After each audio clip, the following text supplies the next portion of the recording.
بسم اللہ الرحمن الرحیم، السلام علیکم ورحمۃ اللہ وبرکاتہ۔ عابد راجہ چینل کی طرف سے آج میں اپنے دوستوں کو ایک بہت کی پیاری دعا پڑھنا سکھاؤں گا۔ یہ دعا رسول اللہ صلی اللہ علیہ وآلہ وسلم نے بتائی ہے۔ آپ دوستوں نے اس پر ضرور عمل کرنا ہے۔ مصیبت سے بچنے اور نقصان پورا کرنے کی دعائیں۔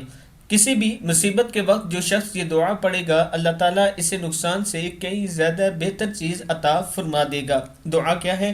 بسم اللہ الرحمن الرحیم، انا للہ و انا الیہ راجعون، اللہم اجرنی فی مصیبتی واخلف لی خیرا منہا الا اخلف اللہ لہ خیرا منہا۔ صحیح مسلم کی حدیث ہے۔ اور دوسری دعا ہے، یہ دعا صبح و شام 3 دفعہ پڑھنے سے آدمی ہر نقصان سے بچ جاتا ہے۔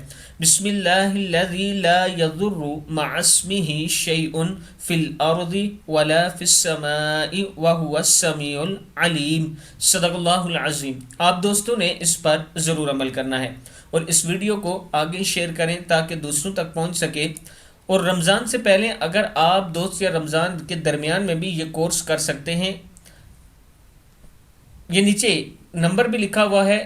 یہ کورس عورتوں کے لیے ہے، جس میں سورہ بقرہ، سورہ رحمان، سورہ واقعہ، سورہ یاسین اور آخری پارے کی کچھ صورتیں یاد کروائی جائیں گی۔ آپ دوست اس نمبر پر رابطہ کر سکتے ہیں۔ السلام علیکم ورحمۃ اللہ وبرکاتہ۔